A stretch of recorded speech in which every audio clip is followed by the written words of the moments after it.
از آن که برای ایجاد یک کتاب چقدر وقت سپری می شود نمیگوییم. شاید برای ایجاد کردن یک کتاب مؤلف سالهای زیادی یا تمام عمر زحمت کشد و بعد این کتاب میآید به نشریات. در نشریات چه مرحله ها میگذرد؟ کارمندان نشریات چی کارها رو انجام میدن؟ آمدیم که از همین برای شما گپ زنیم. میگن که در گذشته کتاب ها به شکل شوی که فعلا برای ما پیشنهاد میشن این گونه نبودن و مخصوصا خطاطان کتاب رو می نوشتن و پیشنهاد میکردن و در آن زمان خیلی شماره کتاب ها نیز کم بودن. یعنی دسترسی همه نبودن. مردم با واسطه نطق از آوازه ها از خبرها درباره این یا اون کتاب و درباره مضمون و محتوای اون خبردار میشدن. ولی ما امروز کتاب های خیلی زیبا با آرایش زیبا با مضمون محتوای زیبا رو به دست میگیریم. ولی ما اندیشه کردیم که همین کتاب هایی که ما به دستمون میگیریم مطالعه میکنیم چگونه آموده میشوند. بله. و عموما در کدام مرحله ها رو سپری میکنن؟ از اون که بعد از دست مؤلف به دست ناشران میآیند.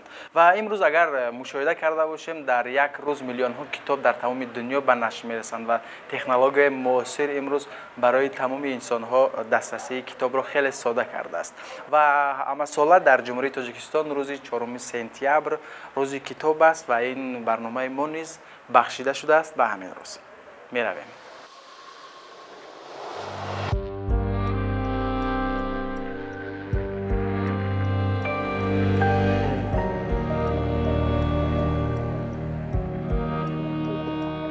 میگویند که از مهمترین رویدادهای تاریخ اختراع دستگاه چاپی بوده است که از جانب اختراعکار آلمانی یوگان گوتنبرگ در سال 1426 روی کار آمده است. اما باز میگویند که اختراع این دستگاه به روزگار پیش از گوتنبرگ برمیگردد. میگویند که اولین بار دستگاه چاپی در چین سال 581 اختراع شده است.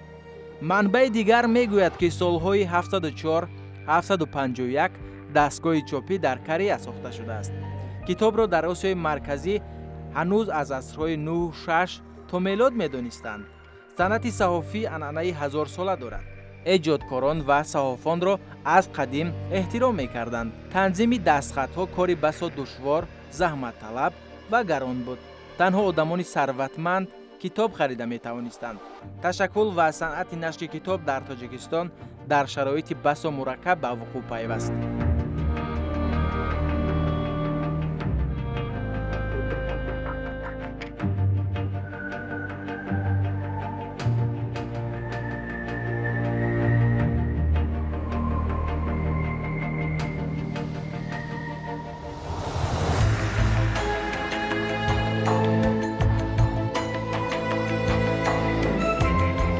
در حدود تاجیکستان امروزه تا انقلاب کارخانه پلیگرافی و طبع و نشر وجود نداشتند. محرران، ترجمانها، مصححان و پلیگرافیستان ملی قریب که نبودند. بنابراین در ابتدا نشر کتاب‌ها بیرون از حدود جمهوری صورت می‌گرفت.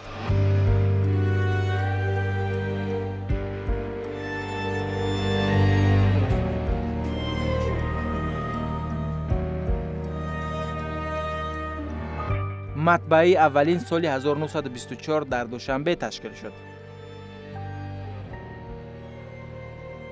امروز شرایط دیگر است و در تاجیکستان نشریات‌های زیاد به تهیه کتاب‌های گوناگون مشغول هستند. یکی از نشریه‌های بنفوذ این نشریات ادب میباشد. نشریات ادب کتاب‌های بدیهی و ادبی و علمی چاپ می‌کند و 4 تا شعبه دارد: شعبه ادبیات کلاسیکی، شعبه ادبیات کلانسالان، شعبه ادبیات کودک و شعبه عاشق و پوبلیسیستیک. نشریات وابسته به امکانات مالی و مادی خود هر ساله نقشه کاری برای چاپ کتاب دارد که در یک سال چند نامگوی کتاب ما می توانیم به دست خواننده خود برسانیم و از این کتاب ها برخیش مربوط به ادبیات کلاسیک می شود که شعبه ادبیات کلاسیکی ما اونها را کار کرد می کند. کتاب هایی که مربوط به کودک ها هستند شعبه ادبیات کودکی ما با اونها سر و کار دارد. کتاب های مثلا رمان و پاوست و اشعار گوناگون معاصران که هستند مربوط به ادبیات کلانسالان است که اونا در آنجا دستبندی و پیگیری می شوند و تحریر و تهیه می شوند و همچنین دیگه کتاب هایی که آچرک هستند، پوبلیسیست هستند، علمی بدیعی هستند از این کتاب ها. میگویند که برای چاپ کتاب در نشریه اول نقشه ترتیب داده می شود. از جانب دیگر مؤلفان مستقیما کتاب‌های خود را به نشریات پیشنهاد می‌کنند. در این روند نشریات به مؤلفان امتیاز می‌دهد که کتاب‌های آنها از نظر متخصصان گذشته باشد. بهتر است که مؤلفان محترم در اتفاق نویسندگان، پیشکش شاعران نویسندگان با تجربه کنند که آنها مطالعه کنند و با توصیه آنها به نشریات اگر آثار خود را پیشنهاد نمایند زودتر چاپ می شود. چون که از نظر شاعران نویسندگان با تجربه می گذرد و تصدیق می شود و تایید می شود و اصلاحات می شود و حتما این اثر زودتر چاپ می شود و قابل قبول خواهد بود. وقتی که در نشریات این مرحله ها را که گذشت، نشریات اگر کتاب را قبول کرد، بعدا در شعبه های ما این کتاب کارکرد می شود، تحریر می شود و به شعبه دیزاین فرستاده می شود. کارمندان نشریات به آن نظرند که نشری کتاب ها و به فروش رفتن آنها به خواننده وابستگی کلان دارد. تدبیرهایی که در سالهای آخر در جمهوری اندیشیده می شود، به خصوص شما شاهد هستید که خود همین نشریات ادیب طی 2 سال گذشته با اقدام شخصی خود نشریات در سراسر جمهوری شهر و ولایت ها بازار نمایش و فروش کتاب ها را به راه انداخت. یکم دلگرمی مردم با کتابخوانی بیشتر شد، خرید کتاب بیشتر می شود. هر قدر ما بازار کلانتر داشته باشیم، همان قدر توانایی و امکانات ما برای چاپ کتاب بیشتر خواهد بود و ما بهتر میتونیم کتاب‌های خوب و با صفت و با محتوای بالاتر به این بازار خود پیشنهاد نماییم. یعنی روند چاپ کتاب یک پروسسی متقابل است بین نشریات ها و بین جامعه. به حمایت جامعه، به دستگیری جامعه، به خواننده اصلا چاپ کتاب چندان نتیجه بخش نخواهد بود. در تمام جامعه ها این قاعده یکسان است. میگویند که محرران شعبه ها در تکمیل و به اشتباه چاپ شدن کتاب ها نقش مهم دارند. اصلا هر یک کتابی که خواننده به دستش میگیرد مطالعه میکند، طبیعی است که در همون کتاب نقش اساسی در دست مؤلف است. یعنی مؤلف در همون کتاب چیزی خاص است نوشته است، ایده‌اش رو، نظرش.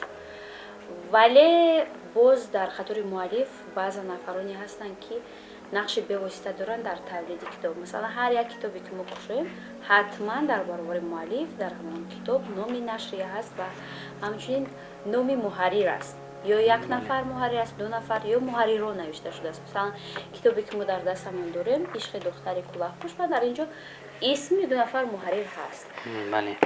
و بیاد بگویم که برای تماشاگران که عموما محرر کدام فونکسیون ها رو در تولید کتاب اجرا میکنه. بله درست فرمودید.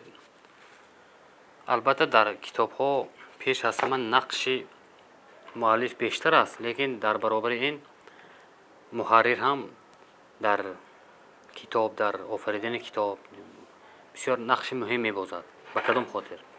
به این خاطر که وقتی که مؤلف کتابش رو می نویسد، بعد به یگان محرر پیشنهاد می کند، محرر یک بار می خواند اون نوشته های مؤلف را و فکر و اندیشه هایش را در آن بیان می کند و اون کمبودی های املایی و تکنیکی و یا اون تناسب و معنایی باشدگر اون را اصلاح می کند و برای بهتر و خوبتر شدن کتاب نقش خودش رو میگذارد.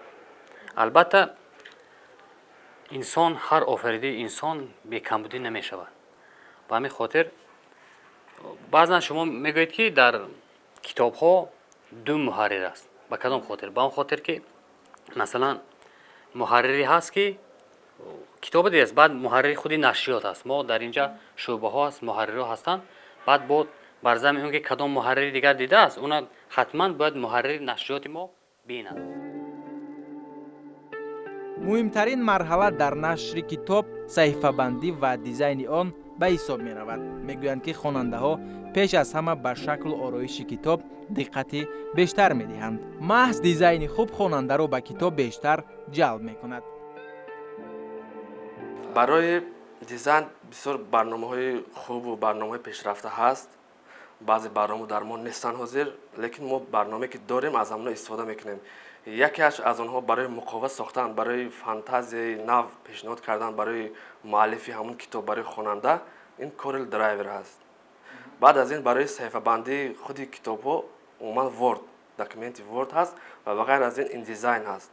فتوشاپ هست، برنامه فتوشاپ، این برای مقاومت ساختن و برای همون آرایش صورت های مؤلف و آرایش خود همون یکم خیلی منظره های کتاب هست. برای در کتاب منظره ها و در کتاب همون رسم های رنگ و رنگ جا کردن و این همین برنامه این دیزاین خوب است. من برای سرخل یافتن کار خودم و برای بیشتر شدن و بصفتر شدن کارم از اینترنت استفاده میکنم، از برنامه‌های نو برآمد استفاده میکنم، از ویدیوهای یوتیوب استفاده میکنم. از اونجا در اونجا نشان میدهند که ما خیلی و کارها رو برای آسان‌تر و برای موفق‌تر و برای خوبتر به خواننده پیشنهاد کنیم، برای بیننده و برای همون مؤلفی همون کتابی که نشر میشود در آینده. ما راستگاه وقتی که در آرایش کار میکنیم و برای دیزاین مقاومه کتاب فکر میکنیم اول اینکه بیشتر همون اثر را می‌آموزیم که در همون اثر چی هست، چیزی محوری همون اثر را می‌آموزیم و بعد از اون فکر میکنیم که برای همین اثر ما چگونه آرایش مقاومه را براهمونیم. برای همین ما اول با تخیل خودمون، با تصور خودمون فکر میکنیم و بعد از این که اگر که توانستیم از خودمون، از همین تصور خودمون، از تخیل خودمون، از فکر خودمون استفاده کرده در همون کتاب برای همون اثر مقاومه می‌سازیم تا جایی که خودمون برای خودمون پسند می‌شود. وقتی که برای ما پسند شد بعد اون را برای مؤلفش پیشنهاد میکنیم، برای محررای خودمون پیشنهاد میکنیم که آیا اونها با همین مقاومه برای همون آرایش دیزاین ما و راضی هستند، موافقت میکنند یا نه. بیشتر از این رسومان هست، مؤلفا خودشون رسم کشیدن میبرند برای مقاومه کتابشون. ما هم رسمایی که اونها خریداری کردگن اون رسم میگیرن، میخرن، میبرن در مقاومه کتابشون میمونیم. بعد از آرایش و صحیفه بندی شدن کتاب دوباره به دست محرران می رود تا آنجا دوباره کتاب را خوانده خطاهای تکنیکی را اصلاح نمایند. میگویند که بعد از مرحله اونه که کتاب رو به یک شکل معین می‌دارند، دیزاینش رو تصدیق میکنند، به همین جا میآید. کار از چاپخانه شروع می شود و در اینجا اول لوله‌های کاغذ رو باز میکنند و شکل‌های معینی آن رو میبرند، در شکل‌های معین که کتاب کدام حجم دارد و بعد از این میرود به دستگاه‌های دیگر و همینطور آهسته آهسته کتاب در چاپخانه به نشر میرسد و ما این مرحله رو باز دوستان عزیز به شما نشان میدیم. در اینجا دستگاه مخصوصی است که کاغذ را در شکل‌های معین میبرند. در این دستگاه کار مشکل است. متخصصان این دستگاه باید خیلی با دقت کار خود را انجام دهند. در صورت به اشتباه رخ دادن کاغذها میتوانند کارناشیان شوند.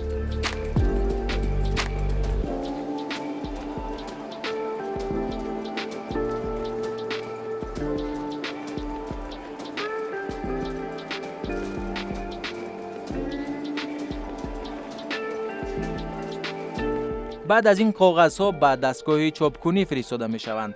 در این دستگاه صحیفه های کتاب را به چاپ می دهند.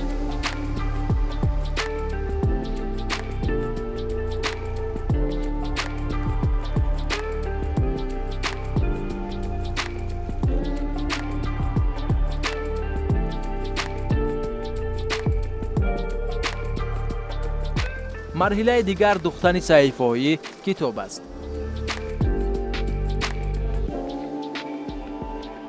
در دستگاه دیگر متخصص به بریدن مقاومه کتاب مشغول است. کاری او نیز ساده نیست. زحمت مخصوص را طلب می‌کند. من همین چی اساساً ناشر چه تنوع چلیدم برای این یک نازکی‌های داره یا نازکی برای هر یک چیز مثال میگیری مثال یک تکنیک بزرگتر مثال احتیاط کنید که هر یک موادی که میگیریم مثال ارزش داره هر یک چیز. همینجا چند مقوا هست آیا؟ اینجا 4 مقوا. 4 مقوا باید درست بریده شود. بله. 1 سانتی متر 1 میلیمتر اگر کم و زیاد بری. این کارنوشا میشه وقتی همین چرا هر یک چیزی خدا یک تصور ما اینجا میمونیم یک موادی هست که ارزش داره مثل اینجا 500 ورق یا 1000 ورق میمونه ممکن یک ورق 1 سومونچه 2 سومونچه ارزش بلند داره و اگر اهمیت دادن کار فقط هم وقت مثل همین تابلو دارم رزمیر شده رزمیره بعد اهمیت دارن بعد مثل بعضا چه رنگ میشه اشیا روی که هم یک کم تر خطا شد هیچ فرق باید تمام کارنوشا میشه برای همین مثل یک هم وقت نازکی دقت زیاد دادن کارای بعد مثل برای هم مثل هم وقت برای همین احتیاطاً کار کردن کارای شکل یک چیز است که مثل نازکیش بسیار جان یک کار داره کار وقت درست میکنه هم وقت مثل نظارت میکنیم مثل دستگاه مثل چکه باید مثل هم مثلا طرز کار چکل است؟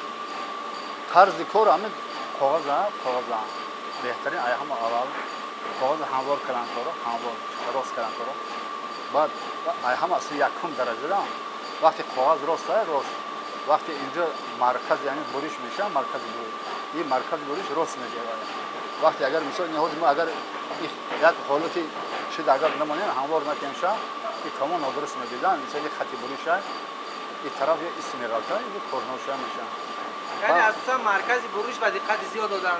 بله مرکز بروش دقت دادن کار بعد هم وقت مثلا چرا همین تیغ هم مشنه چه کنترل که مثلا اگر چی نشده هم وقت که مثلا دست یعنی مقوای کتاب وابستگی دارد به نفری که به همین کار مشغول است. بله برای هم بخوام برای همین چی هر یک موادی که مثلا برای مقوا دیگه چی خیلی بعضن شو هست مثلا رنگ بعضن شو هست موادهای چند کلمش گفتم مثلا برای همون هوا چرا مثلا همون چیشه فرمت همون رزمیر همون دقت نکردن کاغذ هم وقت راست کردن کار تشکر زیاد سلامت باشه برای کشما همین طور صحیفه‌ها بعد از چیرش شدن به شکل کتاب ترتیب داده می شوند.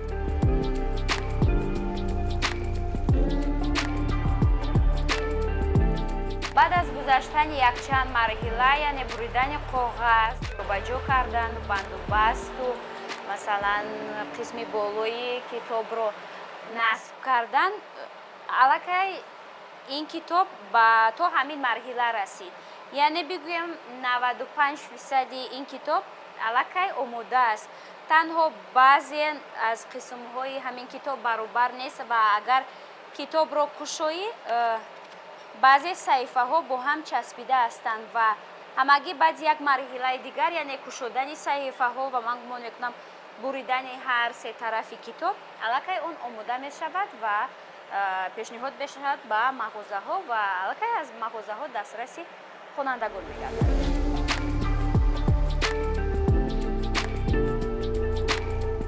میگویند که کتاب بهترین دوست انسان است. ما اینجا روندی به نشر رسیدن کتاب‌ها را به شما نشان دادیم. باشد که آن جوان‌های خانه شما را پر نمایند و راهنمای به آینده درخشان باشند.